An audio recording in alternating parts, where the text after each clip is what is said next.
Hindi bababa sa 2 sako ng umano'y shabu ang nalambat din ng mga mangisda sa Santa Cruz, Ilocos Sur. Kasunod yan ang mga nakuha ring floating shabu sa Pangasinan at Bataan. Ayon sa Philippine Coast Guard, pareho ang pambalot ng mga nakuhang shabu sa Ilocos Sur sa mga nakuha sa Pangasinan. Posible raw na inanod ang mga ito at nakuha ng 2 mangingisda. Ipagpapatuloy raw ng PCG ang pagmumonitor sa mga kalapit na baybayin. Inabisuhan din nila ang mga residente na mag-i-alerto at mag-report kapag nakakita ng mga lumulutang na sako. Ayon sa PIDEA, nasa mahigit 700 kilo na ang mga nakuhang na shabu na nasa mahigit 6 na bilyong piso ang halaga.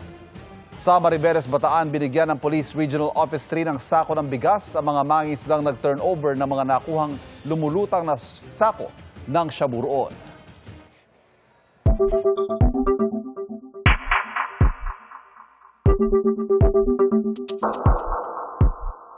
Kung si outgoing Senator Francis Tolentino ang tatanungin, kayaan niyang tapusin ang impeachment trial sa loob lang na 1 buwan para hindi na tumawid sa 20th Congress.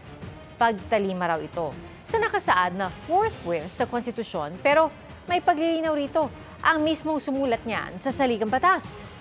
Nakatutok si Jonathan Andal. Ipinanukala sa Senado ang mas pinabilis o expedited impeachment trial ni Vice President Sara Duterte na kaya raw tapusin sa loob lang ng 19 na araw o mula June 11 hanggang June 30 na huling araw ng 19th Congress.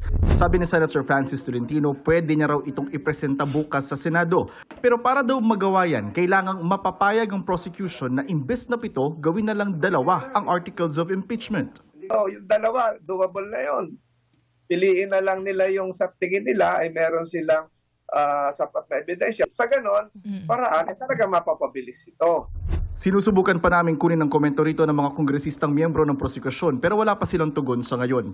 Paliwanag ni Tolentino, iminumungkahi niyang pabilisin ang trial dahil hindi anya ito pwedeng tumawid sa 20th Congress. Show me a provision in the Constitution, 1987 Constitution, that would point to the words carry over. Wala. Naging basihan niya ang salitang forthwith sa konstitusyon. Yung salitang forthwith ay command na naka-attach sa 19th Congress. Hindi po yun constitutional command sa 20th Congress. Iba ang pananaw rito ni Senator Sherwin Gatchalian. Hindi ito matatapos ng 1 buwan lang. Talagang tatawid to ng 20th Congress. Sa Facebook, nag-post si retired Justice Adolfo Azcuna na kasama siya sa framers ng 1987 Constitution. Sabi niya, siya ang sumulat ng salitang forthwith na ang ibig sabihin aniya agad-agad. May tuturing daw na matinding paglabag sa saligang batas kung ibabasura ng Senado ang articles of impeachment at hindi magtutuloy sa trial. Pero pwede raw itong baligtarin ng Korte Suprema o Senado ng susunod na Kongreso sa pamamagitan ng motion for reconsideration. Sabi rin ni Azcuna, pwedeng tumawid sa susunod na Kongreso ang impeachment proceedings dahil hindi naman daw ito legislative power ng Senado kundi constituent power. Umaasa si Azcuna na susundin ng mga senador ang mandato ng konstitusyon na ituloy na ang impeachment trial. Mabibigyan din daw nito ng due process at pagkakataon si Vice President Sara Duterte na ipagtanggol ang kanyang sarili. Panukala naman ang isa sa mga prosekusyon na si Manila Representative Joel Chua, sana present sa kanilang presentasyon sa Miyerkules sa mga bagong halal na senador para raw makapaganda ang mga ito kapag naging senator judge na sa susunod na Kongreso. Babala naman ng mga mambabatas kapag hindi natuloy ang impeachment trial. Kung maging malabnaw o lumabo ang impeachment proceedings, ilalabnaw lahat yan. At mahihina yung tinatawag natin check and balance. I'm afraid that there's going to be an erosion of public trust in the Senate as an institution. Marami pong aalma dyan, marami pong mawawalan ng, if I may say, respeto sa Senado. Para sa GMA Integrated News, Jonathan Andal, nakatutok, 24 oras. Dahil sa lakas ng ulan, binahangil ang lugar sa San Jose del Monte, Bulacan. Nawasak ang mga bahay at isang tulay at nagkalat pa ang mga basura. At nakatutok doon live si Mariz Zumali. Mariz. Ivan, umaliwalas at bumuti na ang lagay ngayon lagay ng panahon ngayon dito sa San Jose del Monte, Bulacan at humupa na rin ang baha. Pero nitong Biyernes lang ay umapaw pa ang sapawang ito na aking kinaroroonan. Umabot hanggang dibdib ang baha at nasira pa ang railing ng tulay na yon. Sa kasagsagan ng pagbuhos ng malakas na ulan nitong Biyernes ng hapon dito sa San Jose del Monte, Bulacan, mabilis na tumaas ang tubig sa sapang ito sa barangay San Rafael 1 at umapaw sa mga katabing bahay, pati ang railing ng tulay nasira. Kasabay ng pagragasa ng baha ang sangkatutak na basura na natangay sa mga kabahayan. Agad na pasugod ang kapitan ng barangay at mga kagawad para tignan kung gaano nakataas ang baha at kung may nangangailangan ng rescue.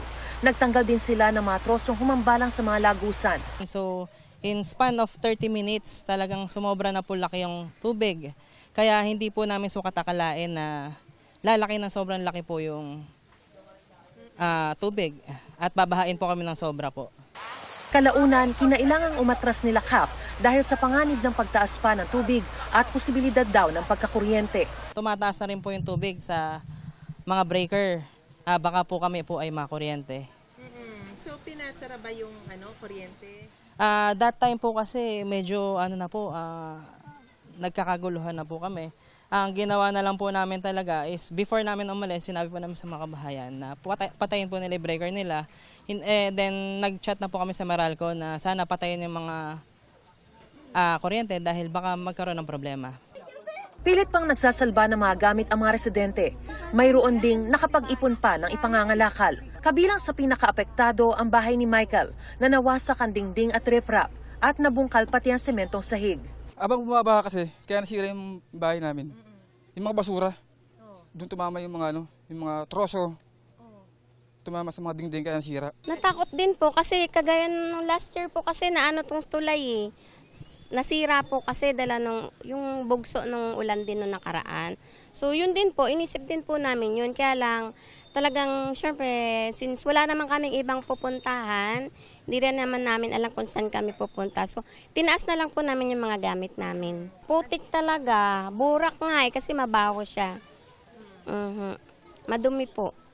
Wala namang napaulat na nasaktan o kinailangang i-rescue. Ayon kay Cap Daluz, plano nilang maglagay ng trompa o alarm system na konektado sa CCTV para sa agarang babala sa komunidad sa oras na tumaas muli ang tubig. Lalo't catch basin ng mga karatig probinsyang kanilang lugar.